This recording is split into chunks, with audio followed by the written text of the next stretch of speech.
Today we are going to discuss some question which comes in the competitive examinations based on the dimensions. These questions comes in the AIMS examination, NEET, PMT and JEE. So students, let's start. What is the first question here? What is the dimensional formula of gravitational constant? You have given the four options. So we see from here, as we know,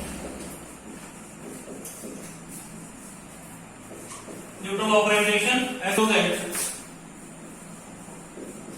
Newton law of gravitation is given as F is equal to capital G m1 m2 on r square. So from here capital G is equal F r square upon m1 into m2. So capital G gravitational constant. What is dimensional formula for force? ml t minus 2. Dimensional formula of r square of distance L square. For mass m. Simplifying, we get it becomes m minus 1 L cube t minus 2. So what is the dimensional formula for gravitational constant? M is equal minus 1 L cube t minus 2. So from here you can say option A is correct. M minus 1 L cube t minus 2. So option A is correct.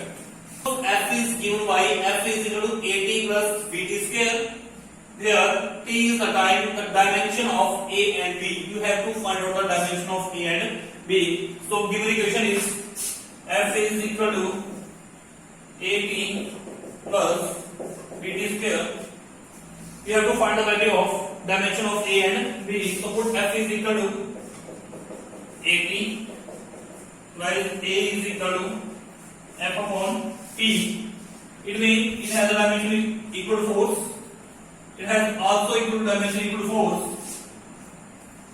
So from here A is equal to ml t minus 2 on T. It will become as ml t minus 3 ml t minus 3. So BT square also has a dimension equal to force. So BT square is equal to F. So B equals F upon T square force ml t minus 2 on T square. So it becomes ml t to the power minus 4. So that dimension of A ml t minus 3, dimension of B ml t minus 4. ml t minus 3, ml t minus 4. So option A is correct. You can see from here. Now solve the question number 3. Which of the following represents the dimension of farad? पहले ये पता होना चाहिए farad किसके unit होते हैं? Farad unit होते हैं कैपेसिटेंस के. Capacitance C is equal to Q by V. Charge के कूलम के वोल्ट, कूलम पर वोल्ट, जिसे नोन एज द फैराड. इसको फैराड बोलते हैं. ठीक है. तो which of the following represent the dimension of farad? Farad के डायमेंशन कौन सा शो करता है? अभी आप कैलकुलेट करेंगे. सबसे पहले V के निकालो ऑफ 1 चार्ज. B आपके पास क्या है? पोटेंशियल डिफरेंस या potential. ml2 t minus 2 charge के लिए AT ये बन जाएगा आपके पास ml2 t minus 3 a minus 1. These are the dimension of potential. Clear? Now from this equation C is equal to Q by V. Charge क्या होता है बेटा? AT. Potential ml2 t minus 3 a minus 1 क्या हो जाएगा आपके पास? m raised to minus 1 L minus 2 T4 a square. m minus 1 l minus 2 t4 a square. You can check m minus 1 l minus 2 t4 a square. So option A is correct. Clear? Now the next question. Our next question is the equation of state of some gases can be expressed as P plus A upon B square V minus V is equal to RT, where P is the pressure, V is the volume, T is the absolute temperature, A, B and R are the constant. You have to find the dimension of A. Here given the four options. Let's solve this question. Here we have given equation P plus A upon B square V minus V is equal to RT. We have to find the dimension of A, small a. P आपके पास क्या represent कर बेटा? Pressure. क्या है? Pressure. एक चीज का ध्यान रखें, प्रेशर में प्रेशर ही ऐड होगा. ये आपके पास वॉल्यूम है, वॉल्यूम में से वॉल्यूम ही सब्सट्रैक्ट होगा. तो हमें इसको नहीं लेना है, हमें इसको लेना है. हमने क्या निकालना है? ए की डायमेंशन निकालना है. Only pressure can be added into pressure. तो इसका मतलब क्या है कि ये जो आपके पास A अपॉन V स्क्वायर है बेटा, ये भी किसके इक्वल है? प्रेशर के इक्वल है. This implies A is equal to P V square. और व्हाट द वैल्यू? बड़ा लगा इसमें pressure. Pressure force upon area. Force upon area. Force के लिए m t minus 2. एरिया के क्या होते हैं? L square. It becomes as m L minus 1 t minus 2. तो प्रेशर के आपके पास आ जाएंगे m L minus 1 t minus 2. Clear है? After that V is volume. Volume के लिए क्या होता है? वॉल्यूम के लिए आपके पास होता है L3. तो यहां से L3 स्क्वायर. और सिंप्लीफाइंग भी गेट, इसको सिंप्लीफाई करते हैं आप. मैंने आपको क्या बताया? प्रेशर में प्रेशर ही ऐड होता है. तो इसका मतलब क्या है कि जो A अपॉन V स्क्वायर है, ये भी किसके इक्वल है? प्रेशर. A क्या जाएगा? P into V square. आपने क्या लिखा? प्रेशर के लिए डायमेंशन फॉर्मूला लिखा, फिर वॉल्यूम के लिए लिखा. Now simplify we get A is equal to m L minus 1 T minus 2 L6 comes as A is equal to m L5 T minus 2. M L5 T minus 2. So option A is correct. The next question is dimension of Planck constant. As we know that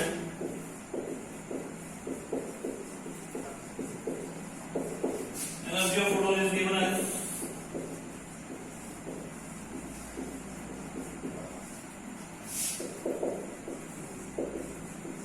formula होता है बेटा E is equal to h nu. H is equal to E upon nu. h आपके पास क्या है? Planck's constant. E आपके पास क्या है? एनर्जी. nu आपके पास क्या है? फ्रीक्वेंसी. क्या बन जाएंगे यहाँ से? m L2 t minus 2 energy के लिए, और फ्रीक्वेंसी का क्या होता है आपके पास? t minus 1. क्या बन जाएगा बेटा? ये बन जाएगा m L2 t minus 1. Minus का है ऊपर जाके प्लस का, माइनस 2 प्लस 1 कितना रहेगा? Minus 1 m L2 t minus 1. तो कौन सा बन जाएगा इसका?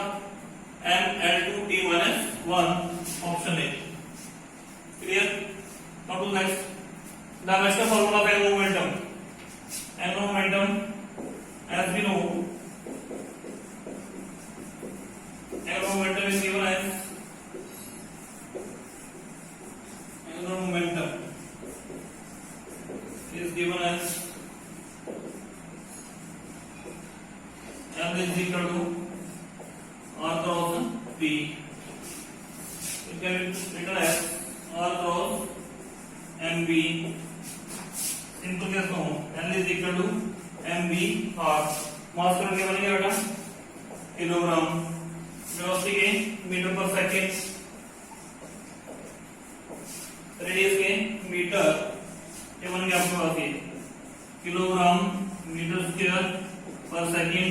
इंडियन मीटर है m L2 t minus 1. m L2 t minus 1. Option A.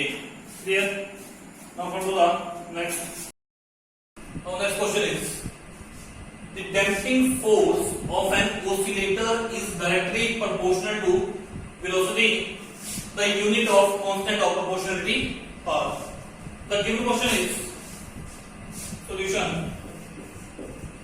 Damping force is directly proportional to velocity, and whenever we remove proportionality, constant came here. A is the constant of proportionality. But we have to find out. We have to find out the unit of constant of proportionality. क्या निकालना बेटा? ये जो आपके पास constant of proportionality है, इसकी unit आप निकालेंगे. तो क्या बन जाएगा आपके पास? ये force on velocity. What are the unit of force? Kilogram metre per second square. Force kilo के हैं kilogram metre per second square. Velocity क्या बन जाएंगे? Metre per second. कैंसल. ये आपके पास बन जाएंगे किलोग्राम पर सेकंड. ये बेटा माइनस का है, ऊपर आके प्लस का. -2 + 1 -1. तो क्या कह देंगे इसके? किलोग्राम पर second. You can check from here. तो option A. Clear? Now solve the next question please. Electrical resistance के डायमेंशन आपने निकालने हैं. So let's start. Electrical resistance by using Ohm's law.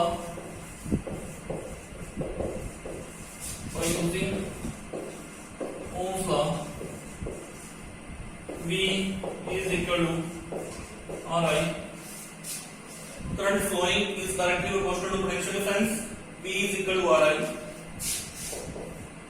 R equals to V upon I. आगे वाली हो जाएगा V upon I. V आपके पास क्या वोल्टेज के बन जाएंगे इसमें वर्ग अपॉन चार्ज. वर्ग के लिए ml2 P-2 charge AT can be written as ml2 P-3 A-1.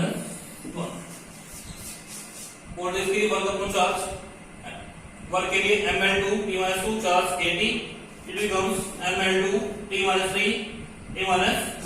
So from here R is equal to V upon I. Direction formula for V potential difference ml2 T-3 A-1 upon I ampere.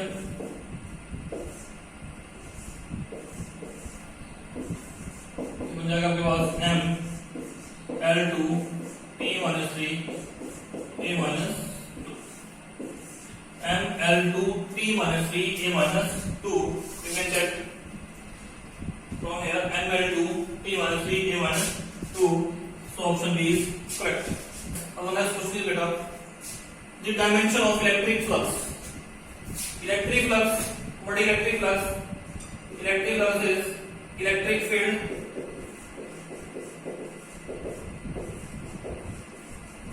into area. If phi E is equal to E dot ds. Electric flux आपका electric field into area. तो electric field क्या बन जाएगा बेटा? Electric field force upon charge. Force के लिए क्या pressure formula ml T-2. Charge के लिए क्या जाएगा बेटा? AT. इलेक्ट्रिक फील्ड आपके पास हो जाएंगे ml T-3 A-1. This is the dimension formula for electric field. Area आपके पास आ जाएगा L2. चाहे आप ds लिख दें यहां से. एरिया. तो इलेक्ट्रिक फ्लक्स के लिए आपके पास electric field into area. Electric field के लिए ml T-3 A-1 for area.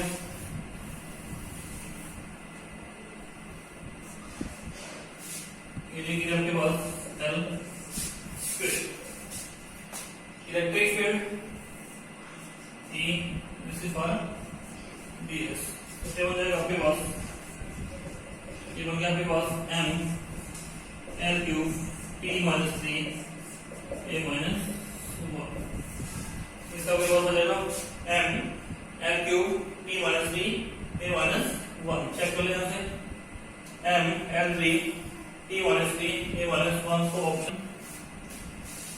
Magnetic flux linked with एक vector directly proportional to current. Proportionality करेंगे आपके पास जगह phi is equal to Li और L is equal to phi upon I, phi m। This is the magnetic flux. Magnetic flux mean magnetic field into area upon I। So simplifying magnetic field के लिए निकालना है पहले magnetic loaded force. This is Fm magnetic loaded force. Magnetic field क्या बन जाएगी बेटा Fm upon QV। Force के लिए MLT माइनस 2। चार्ज के लिए 80। वेलोसिटी के लिए LT minus 1। T cancel cancel आपके पास क्या जाएगा M T minus 2 T minus 1 cancel L cancel M T minus 2 minus 1। This is for the magnetic field.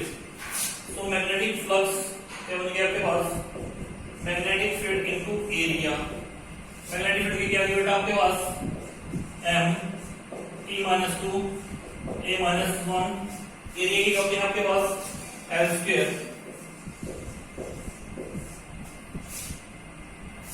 Clear. Magnetic flux आ गया आपके पास। तो क्या बन गया मैग्नेटिक फ्लक्स के phi M L2 T minus 2 A minus 1 इस फॉर द मैग्नेटिक फ्लक्स। तो यहां से सेल्फ इंडक्टेंस के लिए क्या हो जाएगा आपके पास L magnetic flux upon current. Magnetic flux का आपके पास क्या आ गया ML2 T minus 2 A minus 1 ML2 T minus 2 A minus 1 current के लिए एम्पियर। और सिंप्लीफाई करेंगे ये मैग्नेटिक फ्लक्स के लिए ML2 T minus 2 A minus 1 current के लिए एम्पियर। और बेटा आपके पास बन गया ML2 T minus 2 A minus 2। तो सेल्फ इंडक्टेंस के लिए फॉर्मूला आपके पास आ गया ML2 T minus 2 A minus 2। Check कर ले यहां से ML2 T minus 2 A minus 2 option A। Clear.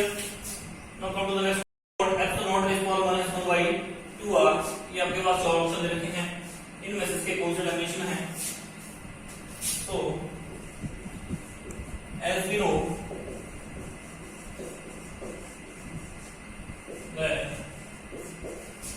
velocity of the speed of electromagnetic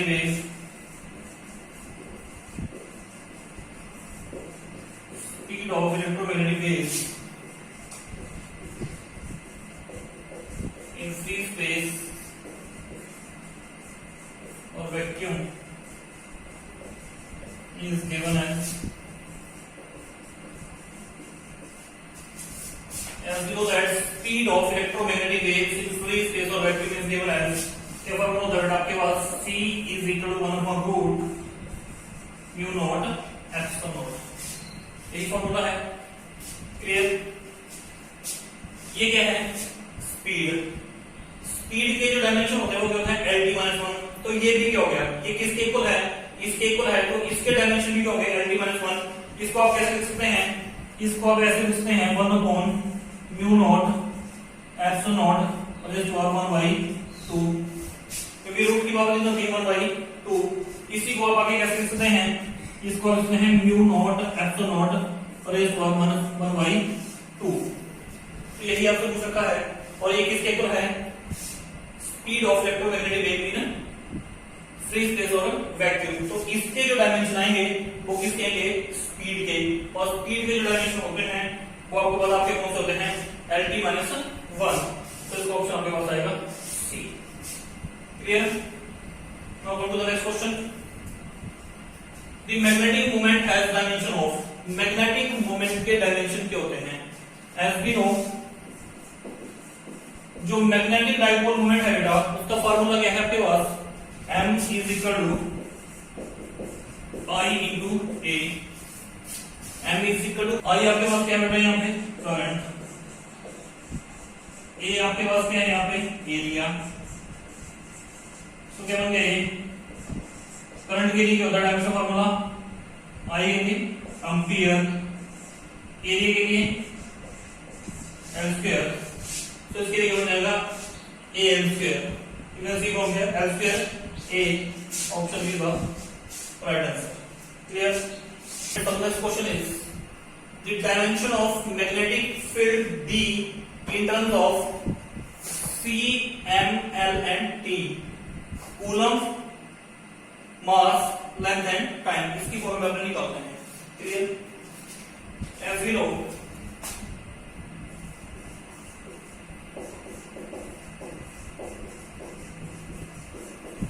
magnetic moment force Fm is equal to QV, B आपके पास मैग्नेटिक फील्ड आ गई, तो ये क्या बन जाएगी आपके पास Fm आपके पास क्या है फोर्स, फोर्स के लिए क्या जाएगा बेटा ml T minus 2,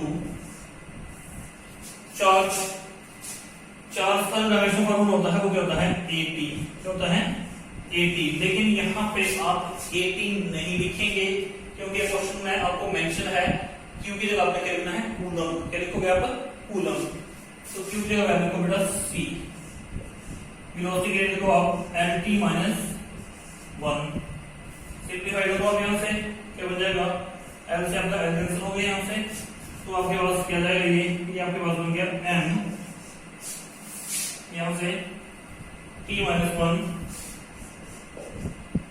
C minus 1, ये आपके पास बनेगा यहाँ से, आप इसको ऐसे लिखते हैं m1 L0 t minus 1 c minus 1, m1 L0 t minus 1 c minus 1, तो ऑप्शन आपके पास यहाँ पे आ जाएगा बी।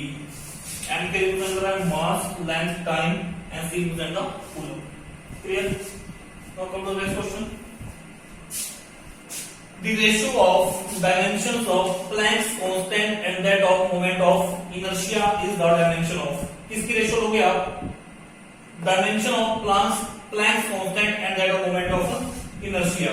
ओके, तो Planck's constant के लिए h, moment of inertia के लिए I, Planck's constant के लिए डायमेंशन फॉर्मूला होता है बेटा वो क्या रहेगा आपके पास E is equal to h nu, h is equal to E upon nu। This is the formula for energy of photon, h is equal to energy upon frequency, energy के लिए क्या बन जाते हैं एनर्जी होता है ml2 t minus 2, फ्रीक्वेंसी के लिए क्या बन जाएगा आपके पास t minus 1, तो h के लिए आपके पास हो जाएगा ml2 t minus 1, minus 2 plus 1 minus 1, तो h के लिए आपके पास क्या बन जाएगा ml2 t minus 1। साथ में कौन सा है moment of inertia, moment of inertia का फार्मूला आपके पास होता है I is equal to m r square, m आपके पास क्या रिप्रेजेंट कर रहा है मास, मास के लिए m, l आपके पास क्या है परपेंडिकुलर डिस्टेंस, इसके लिए l, m r square ml2, तो यहां से ये आपके पास क्या बन गया ml2, ये कैंसल, और t माइनस 1 ये किसका होता है बेटा ये होता है फ्रीक्वेंसी का, किसका है ये फ्रीक्वेंसी। तो ये इनकी रेशियो प्लैंक्स कांस्टेंट और मोमेंट ऑफ इनर्शिया की रेशियो इसको रिप्रेजेंट करती है फ्रीक्वेंसी, तो option D is the correct answer. यहां से बेटा आपको 4 मार्क्स का क्वेश्चन आएगा नीट के एग्जामिनेशन में, डायमेंशन में से हर बार 4 मार्क्स का क्वेश्चन आता है, तो अब इनकी अच्छे से तैयारी कर लेना। Next question is parsec is the unit of time, distance, frequency, angular acceleration. अगर आप पार्सेक की डेफिनेशन में जाएं, what is parsec? 1 parsec is the radius of circle at the center of which an arc of length equal to 1 astronomical unit subtends an angle of 1 second. This is one parsec. This is the an arc, radius 1 parsec. Theta angle है 1 second. So what is 1 parsec? 1 parsec is the radius of the circle. Radius of the circle at the center of which, this is the radius of circle or this circle at the center of which an arc of length, इस arc की length कितनी है 1 astronomical unit, कितना angle subtend कर रही है 1 second का। और 1 parsec की जो आपके पास वैल्यू होती है बेटा 1 parsec इसकी वैल्यू आपके पास होती है 3.084 1016 metre, approximate 3.1 into 1016 meter. What is 1 parsec? 1 parsec is the radius of circle at the center of which an arc of length equal to 1 astronomical unit subtends an angle of 1 second, and whenever we simplify the value of 1 parsec, then we got 3.1 into 1016 meter. अब बेटा metre किसके unit होते हैं, metre of the unit of the distance, so option B is the right answer. Clear? Okay, thank you, have a nice day.